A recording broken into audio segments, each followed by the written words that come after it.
Ok, gloire à Dieu. Le Père est merveilleux, lui qui nous a une fois de plus rassemblés aujourd'hui. Nous allons prendre nos Bibles dans le livre de Josué, Josué chapitre 5, et nous allons lire du premier verset au verset 7.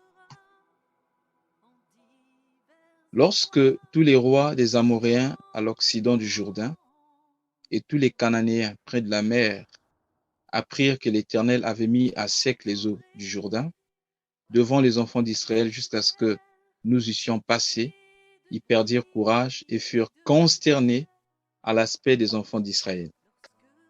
En ce temps-là, l'Éternel dit à Josué, « Fais-toi de couteaux de pierre et circoncis de nouveau les enfants d'Israël une seconde fois. » Josué fit des couteaux de pierre et il circoncit les enfants d'Israël sur la colline d'Aralot. Voici la raison pour laquelle Josué les circoncit. Tout le peuple sortit d'Égypte, les mâles, tous les hommes de guerre étaient morts dans le désert, pendant la route après leur sortie d'Égypte. Tout ce peuple sorti d'Égypte était circoncis. Mais tout le peuple né dans le désert pendant la route après la sortie d'Égypte n'avait pas été circoncis. Car les enfants d'Israël avaient marché 40 ans dans le désert jusqu'à la destruction de toute la nation des hommes de guerre qui étaient sortis d'Égypte et qui n'avaient point écouté la voix de l'Éternel. L'Éternel leur jura de ne pas leur faire voir le pays qu'il avait juré à leur père de nous donner, pays où coule le lait et le miel. Ce sont leurs enfants qu'il établit à leur place, et Josué les circoncis, car ils étaient incirconcis, parce qu'on ne les avait point circoncis pendant la route. Amen. Oui, pour ceux qui étaient là la fois passée, nous avions partagé sur la seconde circoncision. Et ce soir, nous allons continuer dans cette même perspective. C'est-à-dire que nous allons continuer à parler de la seconde circoncision. Il est écrit que toute parole est inspirée de Dieu, utile pour enseigner, pour corriger et effectivement pour édifier et orienter dans la bonne direction. Voilà pourquoi il est très important dans des moments pareils de vraiment prêter l'oreille et d'être ouvert à la vérité de la parole de Dieu. Il peut arriver qu'on écoute quelque chose qu'on n'a jamais écouté ou contraire à ce que nous croyions d'habitude. Et bien aimés, nous devons être ouverts et flexibles et surtout questionner l'esprit, parce que la Bible dit c'est poussé par l'esprit que nous allons parler de la part de Dieu. Questionner l'esprit qui est l'auteur de la parole pour nous orienter. C'est très important. Ne pas déjà mettre comme des barrières pour dire que comme j'avais été enseigné comme ceci, ça veut dire que tout ce qui viendrait à l'encontre de ce que j'avais déjà entendu, c'est faux. Cette façon de faire peut nous faire rater beaucoup de choses. Voilà pourquoi nous devons être flexibles à la voix de l'esprit. Même lorsqu'on connaît, on doit toujours chercher à connaître, car l'apôtre Paul a écrit dans, je crois, 1 Corinthiens 13, parlant de l'amour, en disant nous connaissons en partie et nous prophétisons en partie. Seul Christ est total et parfait. Mais nous les hommes, nous connaissons en partie et jusqu'à ce que nous le verrons, nous allons continuer bien aimé à connaître. C'est ce que l'apôtre Paul avait dit. Lorsqu'il dit qu'il a tout abandonné et il a considéré tout ce qu'il avait, tout ce qu'il était, tout ce qu'il faisait comme de la boue afin de gagner Christ. Donc il a considéré toutes choses comme de la boue afin de gagner Christ et de parvenir à la connaissance du Fils de l'homme. Et bien aimé, si c'est notre détermination, nous allons le connaître de mieux en mieux et nous allons expérimenter ce qu'on appelle la vie éternelle. Car dans Jean chapitre 17, verset 3, il est écrit, la vie éternelle, c'est de te connaître toi comme le véritable Dieu et celui que tu as envoyé, Jésus-Christ. Oui, je vais essayer de rappeler un certain nombre de principes que nous avions vus la fois passée et ensuite nous allons continuer pour édifier ceux qui nous ont rejoints aujourd'hui. Au verset 1er, nous avions parlé du temps de Dieu. La Bible dit, en effet, lorsque les rois des Amoréens, c'est-à-dire les rois des Amoréens à l'occident du Jourdain, et tous les Cananéens, c'est-à-dire les rois païens, apprirent ce que Dieu avait fait avec le peuple d'Israël, comment est-ce qu'ils ont traversé à sec le Jourdain, ils étaient tous paralysés moralement. Et pour les Israélites, cela représentait comme un bon moment pour attaquer, parce que leurs ennemis étaient déjà faibles moralement. Mais c'est à ce moment-là que Dieu va dire, fais-toi des couteaux de pierre et circoncis ce peuple. Nous avions dit que de la même façon que la Bible dit les pensées de Dieu ne sont pas nos pensées, nous devons savoir que le temps de Dieu n'est pas forcément notre temps. Il est important de discerner le temps de Dieu dans tout ce que nous faisons si nous voulons réussir. La Bible dit, ces gens étaient démoralisés, mais Dieu dit, c'est le moment de circoncire. Et nous avions dit la fois passée, quelquefois nous pensons que c'est le moment d'attaquer à l'extérieur. C'est le moment d'évangéliser. C'est le moment d'attaquer à l'extérieur. Mais Dieu dit, ce n'est pas le moment d'attaquer à l'extérieur. Il faut plutôt attaquer à l'intérieur. Quelquefois pour nous, nous pouvons penser que c'est le moment, un bon moment pour attaquer. Mais quelquefois c'est le moment où nous devons nous attaquer nous-mêmes.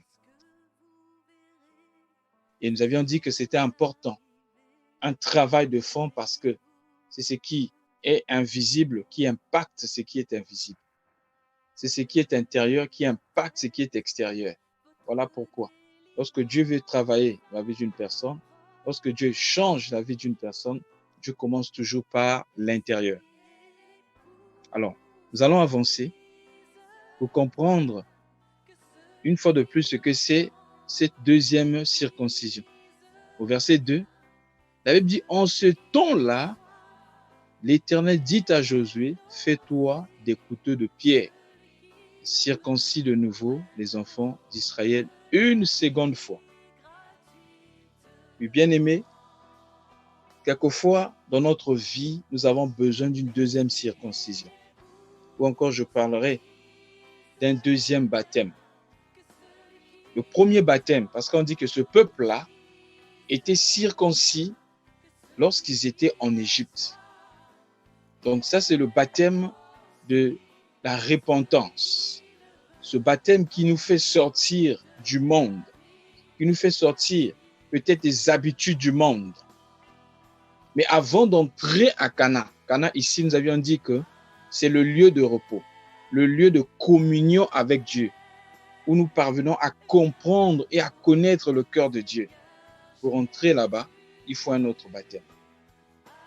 C'est-à-dire, la première circoncision nous détache du monde, mais la deuxième circoncision nous détache de la chair. Le Seigneur Jésus-Christ, il est écrit, j'ai oublié le passage, mais je crois que c'est dans Hébreu, qu'en rentrant, il a inauguré pour nous, en rentrant dans le lieu très saint, par sa mort, il a inauguré pour nous, par le baptême en sa mort, par le baptême de sa mort, il a inauguré un tabernacle vivant. Il a traversé un tabernacle vivant et il a fait une inauguration pour nous afin que nous sachions comment nous approcher de Dieu. Pour dire quoi? Si tu es encore vivant, bien-aimé, tu ne peux pas entrer là-bas. Pour entrer dans le Saint des Saints, pour entrer dans le lieu très saint, il faut accepter la mort de la chair. Donc la première circoncision nous détache du monde, la deuxième circoncision détache, enlève maintenant la chair, afin que nous puissions voir Dieu. Bien aimé, c'est très important. Ces gens-là marchaient dans le désert. Ces gens-là servaient peut-être l'Éternel, mais ils n'étaient pas ces gens-là n'étaient pas encore entrés dans le lieu très saint. Ils n'étaient pas encore entrés, bien-aimés, à Cana. Parce que ces gens n'avaient pas expérimenté la deuxième circoncision. C'est facile de se déconnecter quelquefois du monde. Mais bien-aimé, se déconnecter de la chair, c'est là le grand problème. Et quand on parle de la chair ici, on parle du moi. Et bien aimé, quelquefois pour se déconnecter de la chair, le pouvoir du moi, Dieu va utiliser les couteaux de pierre. C'est quoi les pierres? Que représentent les pierres? Déjà, le Seigneur Jésus-Christ lui-même, c'est lui la pierre angulaire. Et l'apôtre Paul, non, Pierre plutôt a écrit, je crois que c'est dans 2 Pierre, chapitre 2, il dit, nous comme des pierres vivantes, nous devons nous rassembler pour former une maison sainte, afin d'offrir à Dieu des victimes spirituelles. Donc nous comprenons par là que tout homme né de nouveau est une pierre vivante. Attendez, je vais quand même retrouver le passage. Je crois que c'est dans 2 Pierre. Je vais bien rapidement retrouver le passage. L'épître de Pierre. Ok. L'épître de Pierre. Voilà, c'est pas 2 Pierre, mais c'est plutôt 1 Pierre. Première épître de Pierre, chapitre 2. 1 Pierre, chapitre 2. Nous pouvons lire du verset 4 jusqu'au verset 5. Je vais lire. Approchez-vous de lui, pierre vivante, rejetée par les hommes, mais choisie et précieuse devant Dieu. Et vous-même, comme des pierres vivantes, édifiez-vous pour former une maison spirituelle, un saint sacerdoce, afin d'offrir des victimes spirituelles agréables à Dieu par Jésus-Christ. Remarquez bien. Au verset 4, la Bible dit « Approchez-vous de lui, virgule, pierre vivante, avec plutôt pierre vivante sans S, c'est-à-dire au singulier. » La première pierre ici, il s'agit de Jésus-Christ. Mais au verset 5, on dit « Vous maintenant, comme des pierres vivantes, approchez-vous pour former quoi? Une maison spirituelle. » Donc nous sommes de pierre. Donc la pierre que Dieu demanda à Josué d'utiliser, les couteaux de pierre, c'était bien aimé l'image des hommes. Donc Dieu peut utiliser, ou il utilise très souvent, des hommes physiques afin de nous circoncire, afin que nous puissions connaître la seconde circoncision. Donc pour connaître la seconde circoncision, Dieu va utiliser des pierres, Dieu va utiliser des hommes. Nous allons comprendre cela. Parce que la pierre qu'on avait utilisée, ou les pierres qu'on avait utilisées pour construire le temple au temps de Salomon, bien aimé, c'était des pierres naturelles. Des pierres taillées de façon naturelle, taillées par la pression de l'eau et par, bien aimé, l'affrontement, bien aimé, des pierres. C'est-à-dire que le fait que les pierres-là s'affrontaient, se cognaient tout le temps, c'est comme ça que ces pierres-là ont pris de la forme. Il y a certains péchés que Dieu va nous révéler directement et nous conduire à la repentance. Mais il y a certains péchés que nous connaîtrons dans notre vie, seulement bien-aimés, lorsque les hommes bien-aimés pointeront bien-aimés ces péchés-là, où Dieu permettra des circonstances afin de nous révéler notre chair, notre état charnel, afin de nous révéler notre disposition. Vous savez, Dieu, généralement, nous révèle notre intérieur par la pression, mais non seulement par la pression, il peut révéler aussi notre intérieur par la quantité abondante de l'abondance. Excusez-moi pour la tautologie. La quantité abondante de l'abondance. Qu'est-ce que je vais dire? L'apôtre Paul a dit, moi j'ai appris à vivre dans la disette et j'ai appris à vivre dans l'abondance. Je sais me contenter de ce que Dieu me donne. Donc, parce que Dieu est mon tout, parce que Dieu est ma joie, ce n'est pas la galère qui me fera régner mon Dieu. Ce n'est pas aussi l'abondance qui va changer la disposition de mon cœur. Parce que Dieu est la source de mon plaisir, Dieu est mon grand bien. La Bible dit dans Deutéronome chapitre 8, ici, l'Éternel parla au peuple d'Israël et leur montra le but pour lequel les enfants d'Israël devaient traverser le désert. Dans Deutéronome chapitre 8, Du verset 2 au verset 4, voici ce qui est écrit. Souviens-toi de tout le chemin que l'Éternel, ton Dieu, t'a fait faire pendant 40 ans dans le désert, afin de t'humilier et de t'éprouver, pour savoir quelle était la disposition de ton cœur, et si tu garderais ou non les commandements.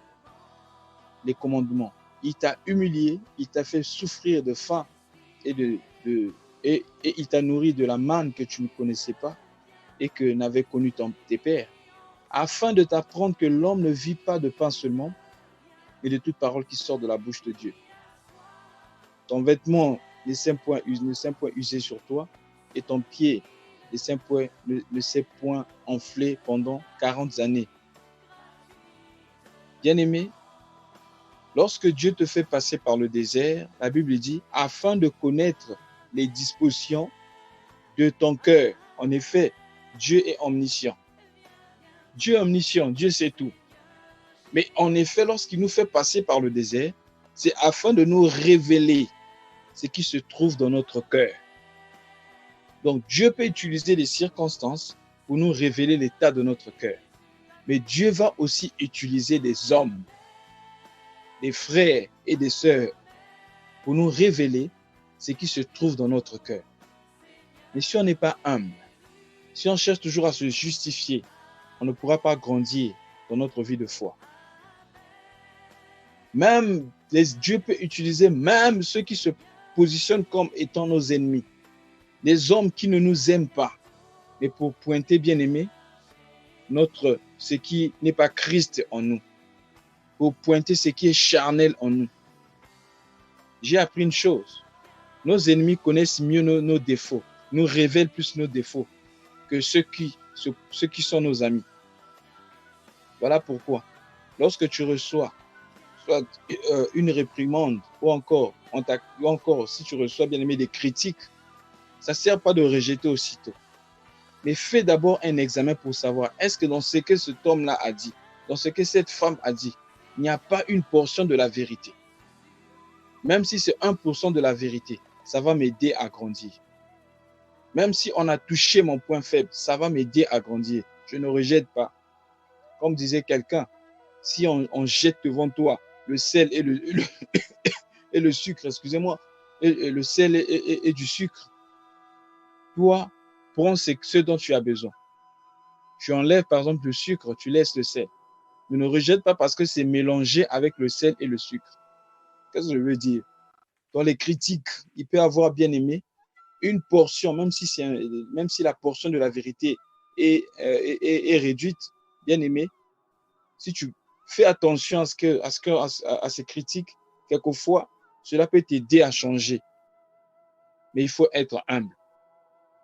Donc, Dieu peut utiliser, comme je disais, des hommes pour nous conduire à la seconde circoncision. C'est vrai, on a abandonné le péché. C'est vrai qu'on a abandonné un certain nombre de choses, les milieux. On a abandonné beaucoup de choses qu'on faisait et qu'on ne fait plus. Il y a quelquefois, bien aimé, encore l'impureté en nous que nous ne voyons pas. Voilà pourquoi.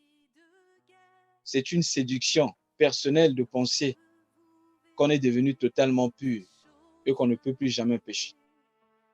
C'est encore une grande séduction, bien aimé, de penser que vraiment tel qu'on est là, on ne peut plus jamais tomber par nos propres forces, bien sûr. Parce que Jésus a dit, sur moi, vous ne pouvez rien faire. Mais celui qui est sincère, qui cherche toujours à connaître Dieu davantage et qui fait l'examen, qui discerne sa propre vie tous les jours, bien aimé dans le Seigneur, cette personne-là va grandir spirituellement. Dieu avait donné à Moïse 2 signes. Il dit, de ces 2 signes, les enfants d'Israël croiront que c'est moi qui t'ai envoyé. Le premier signe, il dit, jette ton bâton par terre. Le bâton est devenu un serpent. Il dit, reprends-le. Il dit, ça c'est le premier signe. Mais quel était le deuxième signe? Le deuxième signe, il a dit à Moïse, prends ta main, enfouis ta main dans ton sein. Ressors ta main. Et quand Moïse a ressorti sa main était remplie de lèpre. Moïse était étonné, il a remis sa main à l'intérieur. Dieu lui a dit, remets ta main à l'intérieur. Il a remis sa main et quand il a sorti la main, sa main était purifiée. C'était pour dire quoi? Comme avait dit le Seigneur Jésus-Christ. toutes les mauvaises choses viennent du cœur. Et le cœur de l'homme est tortueux par-dessus tout. Qui peut le connaître? La Bible dit la voix de l'homme, les voix de l'homme peuvent paraître pures à ses yeux, mais seul l'Éternel éprouve les esprits. Tu peux penser que tu es juste, tu peux penser que tu es pur, bien-aimé dans le Seigneur. C'est seul Dieu qui peut réellement mesurer la dimension de ta spiritualité ou de ta sainteté. C'est pourquoi c'est très dangereux de se comparer à un autre chrétien ou à un autre frère. Voilà une façon sûre d'être bloqué dans sa croissance spirituelle. Se comparer avec d'autres chrétiens, se comparer avec d'autres hommes. Tu te compares avec un homme qui est plus spirituel que toi, ça va te pousser au découragement.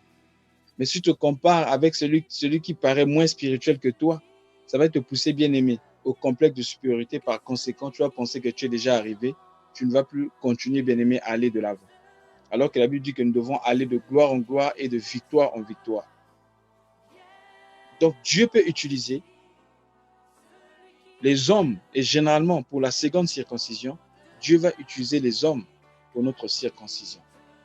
Dieu peut utiliser les erreurs d'un frère pour te révéler combien tu es orgueilleux.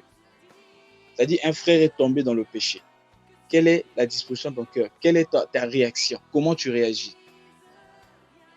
Est-ce un sentiment de joie pour dire, voilà, il se glorifie? Ou encore, tu te sens tellement élevé que tu dis non, mais voilà, moi, je ne veux pas faire ce que lui, il a fait. Dieu peut utiliser, bien aimé, les erreurs des hommes pour nous révéler combien nous sommes impurs. Dieu peut utiliser aussi, bien aimé, la réussite des hommes pour nous révéler combien nous sommes impurs. Quand tu vois certaines personnes réussir dans la vie, comment réagis-tu? Est-ce un sentiment de joie ou de regret ou de haine? C'est très important. Dieu peut te révéler la jalousie qui était cachée, enfouie en toi sans que tu le saches. Dieu peut te révéler aussi, bien aimé, le manque de pardon enfoui en toi sans que tu ne le saches. Voilà un test facile pour savoir si on a pardonné totalement une personne. Quand le bien arrive à cette personne, est-ce que tu te réjouis ou cela produit de l'amertume dans ton cœur? La Bible dit, réjouissez-vous avec ceux qui se réjouissent, pleurez avec ceux qui pleurent.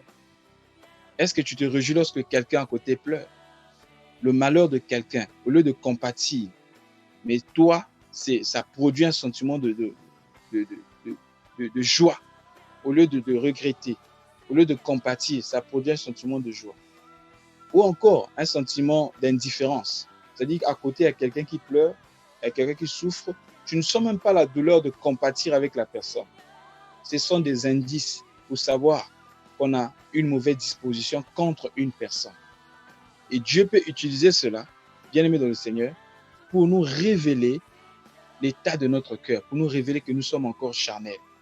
Soit on n'avait pas pardonné de tous nos cœurs, soit nous avions encore des ressentiments contre quelqu'un afin de nous conduire à la circoncision, à la seconde circoncision.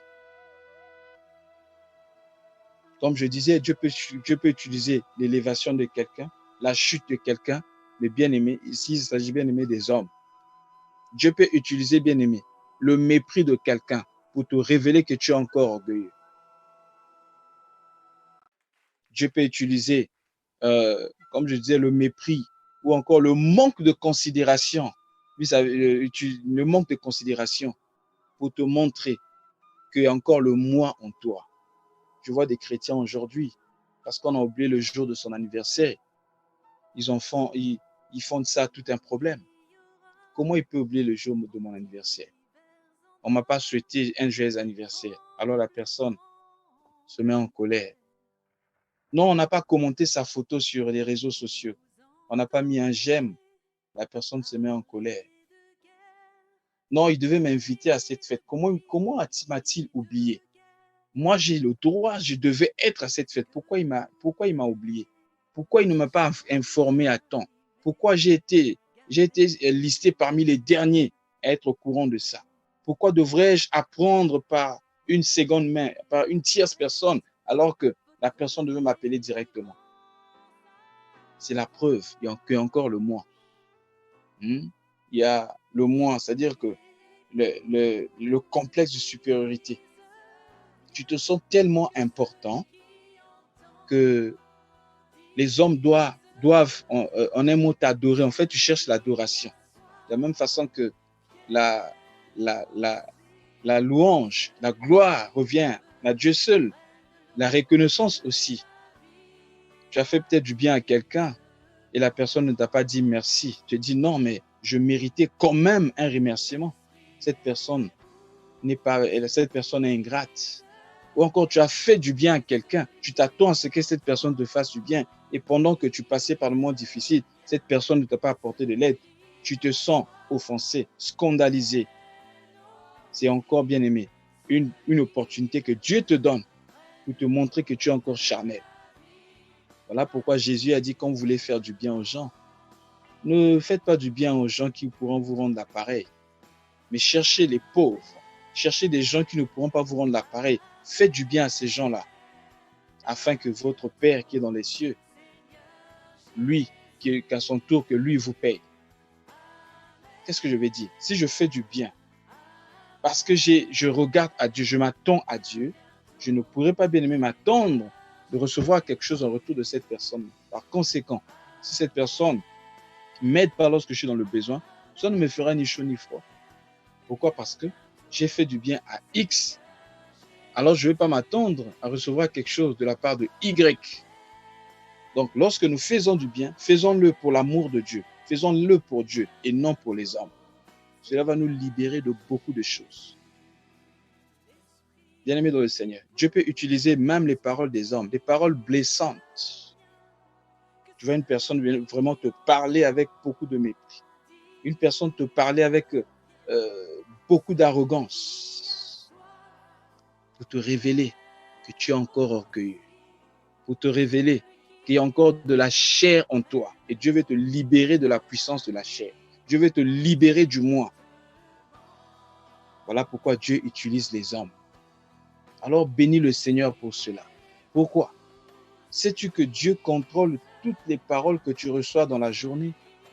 Sais-tu que Dieu contrôle les actions de tout le monde dans la journée? Tout ce qui t'arrive, bien-aimé, est sous le contrôle de Dieu. C'est pourquoi la Bible dit, toute chose concourt au bien de ceux qui aiment Dieu. J'aime bien aimer la réaction de David. C'est là que nous allons atterrir. Faute de temps, nous allons atterrir. L'histoire de David avec un homme de la maison de Saül. Alors que David était en train de fuir devant son propre fils qui s'était rébellé contre lui, qu'on appelait Absalom, pendant que David fuyait, un homme de la famille de Saül, un benjamite qu'on appelait Shimei, est sorti et cet homme commença à maudire David. C'est là, vous pourrez lire l'histoire dans 2 Samuel chapitre 16, du verset 5 jusqu'au verset 13. Faute de temps, nous n'allons pas tout lire. Alors Shimei a commencé à maudire David, à jeter la poussière en l'air. Et la Bible dit que David était entouré par ses vaillants soldats. Donc il avait la force de tuer même cet homme. Regardez maintenant le verset 9.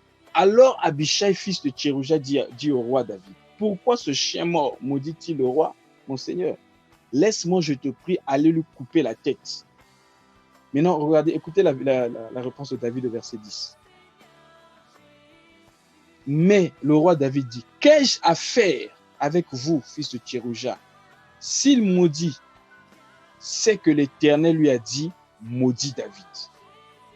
Donc, qui donc lui dira pourquoi agis-tu ainsi? Et David dit à Abishai et à tous les serviteurs, mon fils qui est sorti de mes entrailles et en veut à ma vie, à plus forte raison ce benjamite, laissez-le qu'il maudisse, car l'Éternel le lui a dit. Il répète encore, peut-être que l'Éternel regardera-t-il mon affliction et me fera-t-il du bien en retour des malédictions de cet homme. Frère, Dieu contrôle les paroles qui sortent de la bouche des hommes à ton égard. Souvenez-vous, lorsque Absalom poursuivait Jacob, non pas Absalom, comment on appelait Laban poursuivait Jacob. La veille du jour où, la nuit, c'est-à-dire la veille du jour où il devait croiser Jacob, la Bible dit, l'ange de l'Éternel apparut à Laban et il lui dit, tu ne parleras ni en bien ni en mal à Jacob, mon serviteur. Bien-aimé dans le Seigneur. La Bible dit, même les cheveux de votre tête sont comptés. Que ce soit les appréciations, que ce soit les insultes que vous recevez, vous devez savoir que toutes ces choses sont contrôlées par Dieu. Dieu contrôle toutes choses. Rien ne peut surprendre Dieu.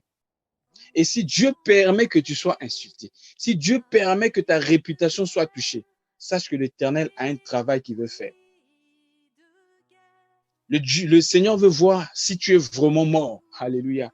Si quelqu'un est en Christ, les choses anciennes sont passées. Voici, toutes les choses sont devenues nouvelles.